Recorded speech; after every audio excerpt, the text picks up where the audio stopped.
Assalamualaikum warahmatullahi wabarakatuh. Kami mahasiswa Fisika Universitas Negeri Surabaya kelas FRE angkatan 2018 kelompok 5 akan menjelaskan tentang perubahan persamaan panjang gelombang karena efek foton. Sebelumnya perkenalkan anggota kelompok kami, yaitu ada Ilma Aulia dengan NIM 037, Sari Dewi NIM 040, Nurul Latifatul NIM 041, Daniar Kartika NIM 049, Yakti Purnama NIM 063, Asep Pukni NIM 064. Seperti yang bisa kita lihat pada gambar di atas, yaitu terdapat sinar X yang panjang gelombangnya telah diketahui datang dengan membawa energi sebesar Hv, dan momentum dari sinar X tersebut menurut Broglie adalah Hv per C. Ini adalah momentum untuk gelombang. Kemudian sinar X tersebut mengenai sebuah elektron yang anggap saja sedang diam. Energinya sebesar mc kuadrat dan momentumnya adalah 0. Setelah menumbuh itu, elektron menerima energi dari foton sinar X dan mendapatkan energi sebesar energi relativitas dan momentumnya adalah P. Foton dari sinar X yang sudah menabrak elektron tadi menghambur dengan membawa energi yang sudah berkurang, yaitu sebesar Hv aksen. Dengan V aksen adalah frekuensi barunya setelah ia menabrak elektron, dan momentumnya adalah Hv aksen per C. Sehingga ini seperti tumbukan antara partikel dengan partikel saja, seperti tumbukan antara kelereng dengan kelereng. Yang terjadi adalah transfer energi antara foton itu dengan elektron. Selanjutnya adalah membahas tentang sudut hamburan, di mana sudut yang ke arah ke atas itu membentuk sudut psi dan yang ke arah bawah itu membentuk sudut theta.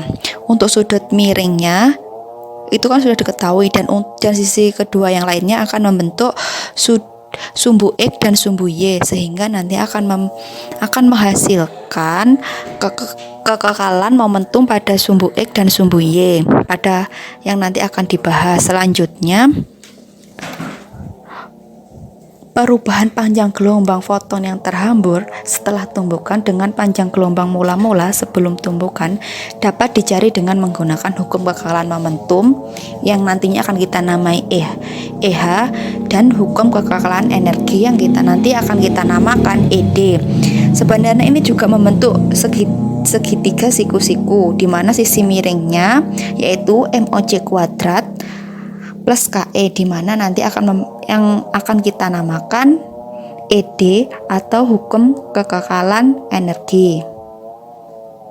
Untuk kedua sisi yang lainnya itu diisi dengan PC dan MOC kuadrat, di mana kedua sisi ini jika dijumlahkan akan membentuk hukum kekekalan momentum.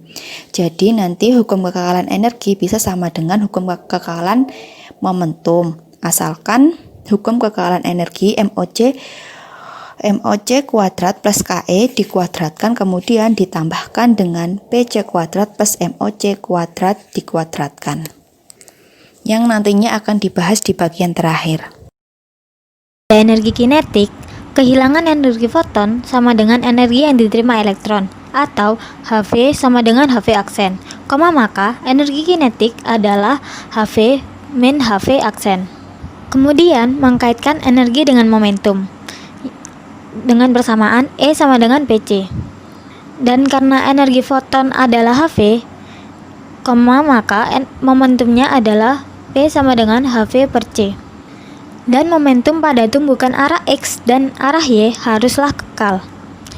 Pada sumbu X, Hv aksen min Hv cos theta sama dengan PC cos psi. Pada sumbu Y didapatkan Hv sin theta sama dengan PC sin psi. Selanjutnya, untuk menganalisis momentum pada tumbukan ini diperlukan persamaan momentum pada sumbu X atau persamaan 3 dan persamaan momentum pada sumbu Y atau persamaan 4. Kemudian kuadratkan persamaan 3 dan persamaan 4. Untuk persamaan 3 diperoleh hasil Hv aksen kuadrat min 2H kuadrat VV aksen cos theta plus Hv kuadrat cos kuadrat theta sama dengan PC kuadrat cos kuadrat psi.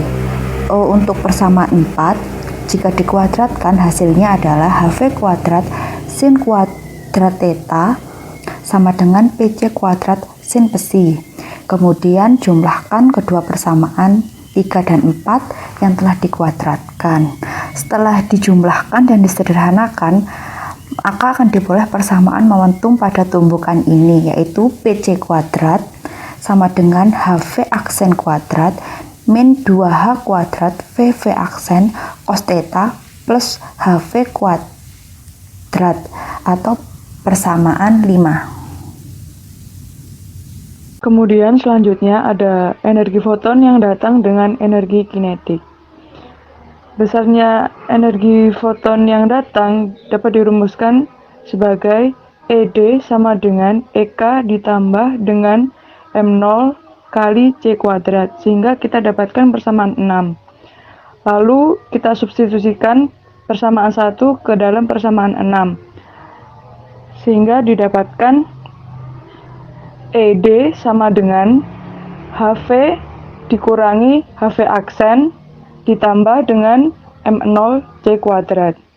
Kemudian dari persamaan tersebut dikuadratkan menjadi ED kuadrat sama dengan M0 C kuadrat ditambah dengan 2 M0 C kuadrat dikalikan HV dikurangi HV aksen ditambah HV kuadrat dikurangi 2H kuadrat VV aksen ditambah HV aksen kuadrat, sehingga kita dapatkan persamaan 7.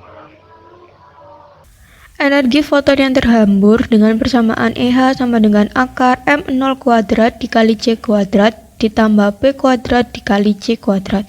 Jika persamaan tersebut dikuadratkan, akan menjadi dalam kurung M0 kali C kuadrat dikuadratkan lagi ditambah P kali C kuadrat.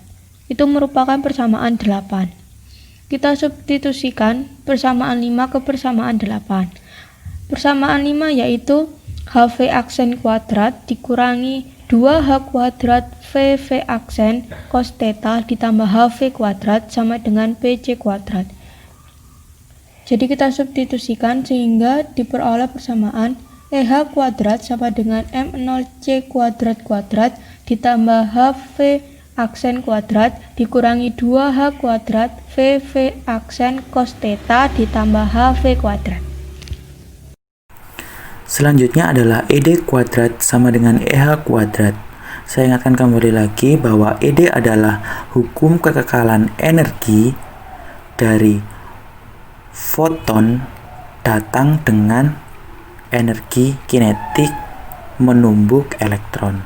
Sedangkan EH adalah hukum kekekalan momentum saat foton bertumbukan dengan elektron. Kenapa ED itu sama dengan EH? Itu dikarenakan gambar segitiga di atas ya teman-teman. Jadi ED adalah sisi miring dari segitiga tersebut, sedangkan EH adalah hasil dari Pythagoras sumbu X dan Y segitiga tersebut. Jadi mereka saling berhubungan. Jadi bisa disama dengankan ya, ED kuadrat sama dengan EH kuadrat. Oke, kembali lagi ke persamaan ED kuadrat sama dengan EH kuadrat menghasilkan M0 C kuadrat dalam kurung pangkat 2 ditambah 2 kali M0 C kuadrat dikali H nu min H nu aksen dalam kurung ditambah H nu dalam kurung pangkat 2 dikurangi 2H kuadrat nu kali nu aksen ditambah H nu aksen dalam kurung pangkat 2 sama dengan M0 C kuadrat dalam kurung pangkat 2 ditambah H nu aksen dalam kurung pangkat 2 dikurangi 2 kali H kuadrat nu kali nu aksen kali cos theta ditambah H nu dalam kurung pangkat 2. Hasil tersebut menghasilkan persamaan baru, yaitu persamaan 10.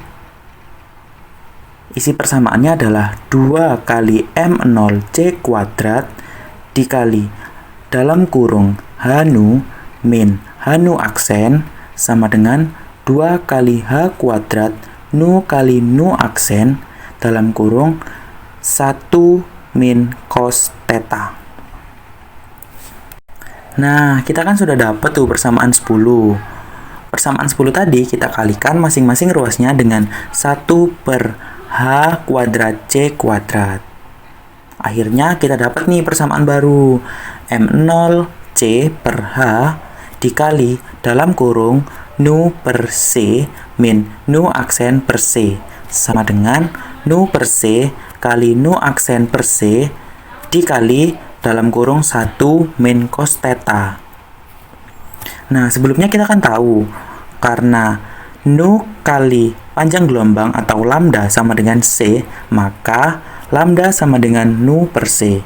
Sehingga persamaan yang di atas tadi dapat kita tulis ulang dengan mengkonversikan persamaan lambda sama dengan nu per C. Kita dapat persamaan baru yaitu M0C per H dikali dalam kurung 1 per lambda dikurangi 1 per lambda aksen sama dengan 1 per lambda dikali 1 per lambda aksen dikali dalam kurung 1 min cos theta.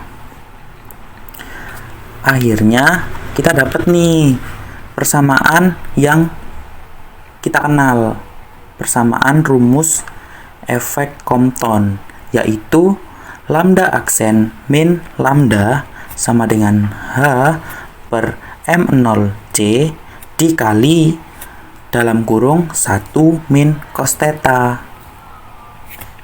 Gimana teman-teman? Mudah bukan? Sekian penjelasan penurunan rumus efek Compton dari kelompok 5. Kurang lebihnya kami mohon maaf. Wassalamualaikum warahmatullahi wabarakatuh.